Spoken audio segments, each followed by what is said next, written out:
Hi everyone, welcome back to Tech Investment Diaries episode 2. In this episode, I will talk more about the mistakes that I made, and I'm hoping to share this so that everybody can learn from it, and hopefully you can also enlighten me on what are the better ways that I can do this. With that, my current investment portfolio is currently standing at about 227,000 Singapore dollars. It's most of them are the deployed capital that I have deployed out of my pocket from my salary.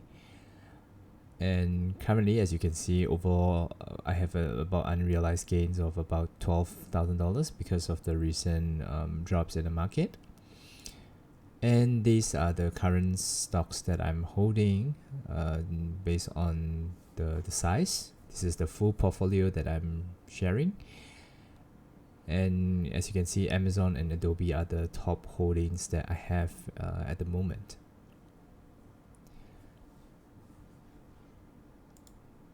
So, the first mistake.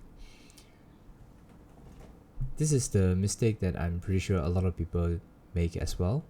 It's basically called I'm scared that it will drop again. So basically what happened here is I bought a stock, the price increased drastically, and then I suddenly think that, oh, I shouldn't be too greedy. This is already quite a good investment return. And I thought that, okay, let's just sell it, because unrealized gain is just on paper, because if the price fall again, I will not get it again. One of the examples is for Nvidia. I used to be an avid gamer, and I work in the tech industry, so I know the importance of the GPUs at the start of the crypto boom. So I actually bought Nvidia at the time at about 143.63 per share pre-split.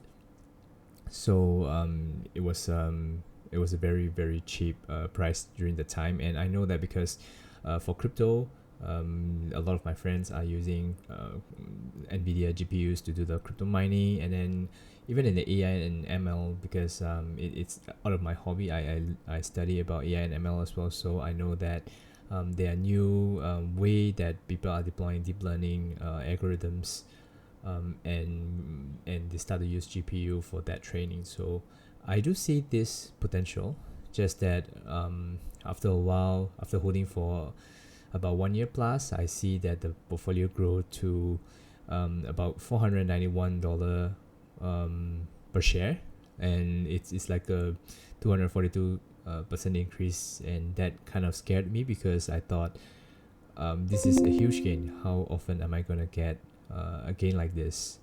So I decided to sell all of them. It's not a huge amount, so it didn't really make a huge gain for me. It's just a couple of $1,000s.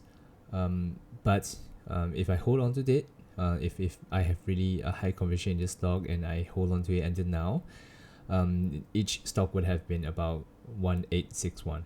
So it would have been a 1196% increase. I'm pretty sure a lot of people came into Nvidia at certain point of time, and then maybe missed the train and stuff.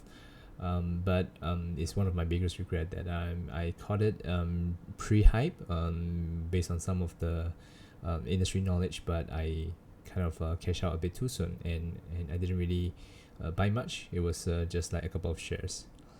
The second one is DBS. So I bought it for around $18. And this was during the COVID time. Because of COVID, everybody shut down, the circuit breakers and all these happened in Singapore, and then the price dropped to $18 when it was usually trading around 35 kind of dollars. So I bought it at 18, but I sold it back when it jumped back to 33 post-COVID. It was a nice 83% gain. Thinking that it won't go above the pre-COVID kind of pricing, but now it's about 58.71. So it would have been a pretty good 226% increase.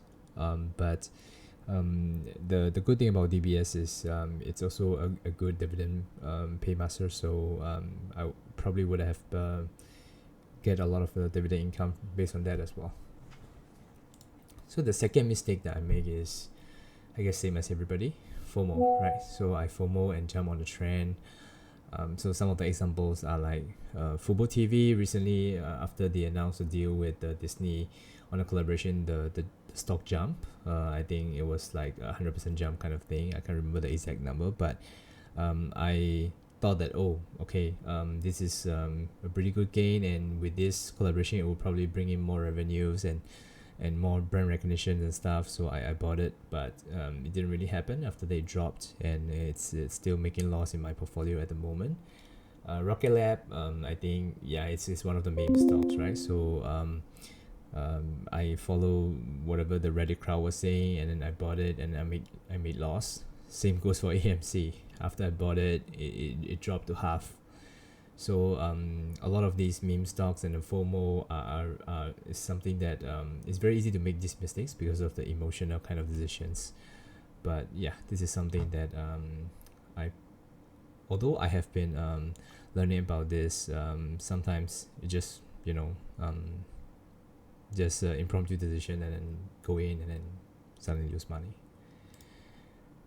And the third mistake is that I haven't been following the investment philosophy that I've set out strictly. So currently, I mean, in my first video, I talk about the investment philosophy that I had about how to do value investing, and only selling the stocks in certain conditions. But a lot of time I find that I couldn't control the emotions, and I still end up selling things, and I made pretty bad buying decisions, right? So apart from those meme stocks, there were companies like SEA. I actually bought SEA at the peak, at about $350 something, and shortly after I bought it, it dropped to like $90.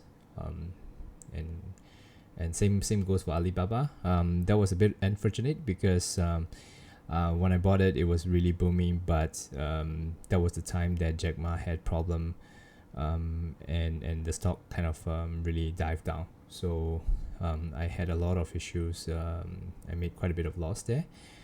And that is also one of the reasons why I get kind of like a bit of a PTSD with the Chinese stocks. Even though these days I saw some of the very good Chinese stocks, but I still didn't really dare to go in because of the trauma from this. The mistake 4 is low conviction, right? So I have been buying certain stocks that I don't really know in very much detail, but I have been buying them, and then because there's this pretty low conviction, right? So when the price drop, I panic sell because I'm worried that maybe my unrealized gains or even my capital will be wiped out, because I don't really understand the fundamentals of the stock. I don't really know, is it a temporary thing, is it a bad news that is not really materially significant to the stock. So I panic sell, and again, when the stock is going up, I FOMO, and then I will buy back, and so the circle continues, right? I have been buying high and selling low. So this is something that I feel that I really need to look into as well. So these days I try to start to look into stocks more in depth, even though I don't really have time because of my day job. I try to set aside some time on the weekends and at nights to study a little bit more about the stocks that I want to buy, so that even if the stock is down or up, I don't really mind, and I know eventually in the long term it will actually go up. So one of those stocks is actually Amazon, which is why it is my largest holding right now, and I just keep adding when it drops, because I know I have pretty much trust in the company, the direction it's going, the kind of revenue streams that it's having. So yeah, that's one of the mistakes that I make. So the example here is I had some issues with Meta and Google because when I bought them, for Meta, I buy and sell a couple of times, and each time I have been losing money because I didn't really go deeper into it. It's a very good stock. Just that I didn't have high conviction. I didn't understand it fully, so I buy and sell at the wrong times. And same goes for Google. I actually invested quite a lot in Google, but exited too soon because I wasn't very confident about it. So that was before the Berkshire's purchase of Google stocks and the recent AI winnings. So yeah, if I have held on to it, maybe the stocks would have doubled by now. But I sold it really early. And the last mistakes that I want to share today is even though I have high conviction, sometimes human nature, right? We get greedy. So there are stocks that I have very high conviction, like I mentioned just now, like Amazon. And there was another one called Broadcom, Avigo. I actually bought it during the earlier part of the AI boom as well. And the stocks were making quite a bit of money. And what happened is at a certain point, I can't recall whether it was Trump's tariffs or one of the events, the stocks actually dive, everything in the market dive. So the time what I thought was, even though this is a high conviction stock, I don't mind really holding it for a very long time, and I don't mind about the current downfall.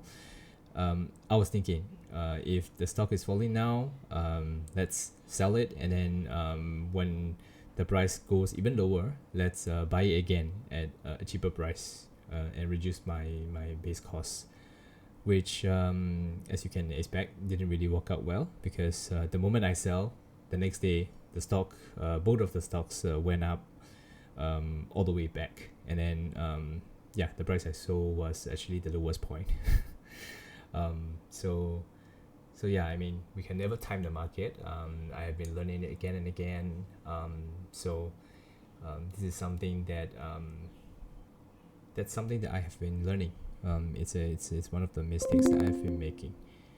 So with that, I hope you can relate to some of this. Maybe some of the investors have done similar kind of mistakes before. Maybe some of the mistakes are new to you. Maybe you haven't done before. But I'm hoping that by sharing my mistakes, everybody can learn. And if you have any comments or any advice, please also let me know in the comment section, and hopefully we can build our portfolios together. Thank you so much for listening, and that's about it for me today.